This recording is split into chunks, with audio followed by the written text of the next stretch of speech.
Bismillahirrahmanirrahim. Masih ngaji Al-Kahfi fi tafsiri suratil Kahfi.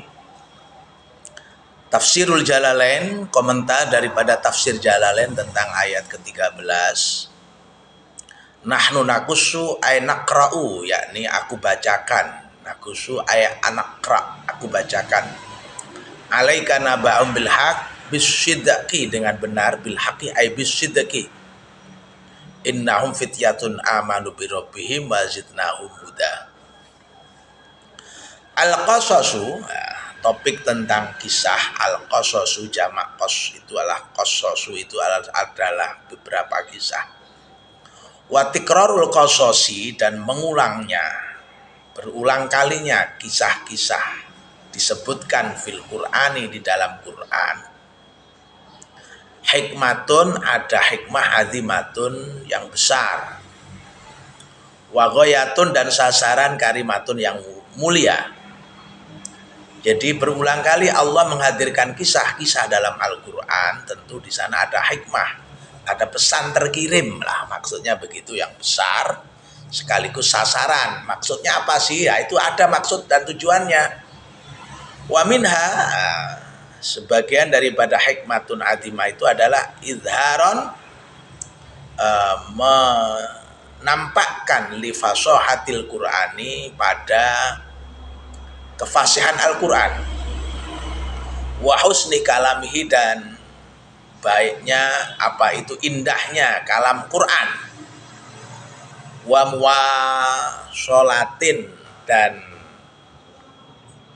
interkoneksi, penyambung, li risalatil islami, pada risalah Islam. Wa tablighiha, dan menyampaikan risalah ila aktsari adadin, pada lingkungan yang lebih luas, mungkinin, yang memungkinkan, minal ibadi, dari hamba-hamba. Yakni hikmahnya itu antara lain adalah menunjukkan fasahatil Quran, artinya fasahah, bahwa cerita itu bukan mengada-ngada, itu benar dan bisa dikonfirmasi, dan itu menunjukkan fasahah, dia menjadi jelas dan faktual.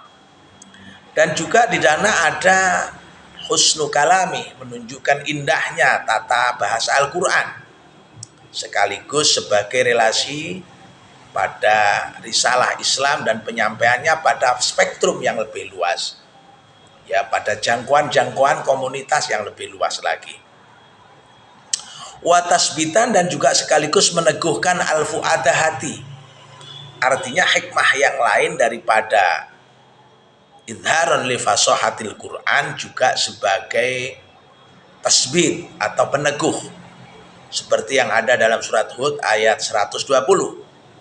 Wakulan, dan masing-masing nakusu, aku kisahkan alaika, kepadamu, min ambair rusuli, dari berita para rasul, ma'apanu sabbitu, yang bisa meneguhkan bi dengannya fu'adaka, hatimu. Wajaka, dan datang kepadamu fi hadhi al-haqqu, dalam kisah ini al-haqqu, kebenaran, wa mau'izatun, dan nasihat, mau'izatun, wa dzikra, dan peringatan, lil mukminina, bagi orang-orang beriman. Jadi jelas kisah dalam Al-Quran itu ditampilkan supaya menguatkan hati kita. Seperti kisah Ashabul Kahfi ini bagian daripada manusabbitu bihi fu'adak. Wa awsafallahu, dan Allah mensifati kisah Yusufa, kisah Nabi Yusuf alaihissalam, bi ahsanil qasasi, sebagai kisah yang paling baik. Jadi Allah memberikan predikat kumlut, ya, terbaik pada kisah yang ada dalam kisahnya Nabi Yusuf, yaitu seperti diungkapkan sendiri dalam ayat ketiga surat Yusuf. Nahnu, kami nakusu, menyampaikan kisah alaika, kepadamu, ahsanal qasasi, sebaik-baik kisah, bima, atas apa, auhaina, yang aku wahyukan, ilaika, kepadamu, hadzal Quran, Quran ini. Wa in kunta min qablihi laminal ghafilin.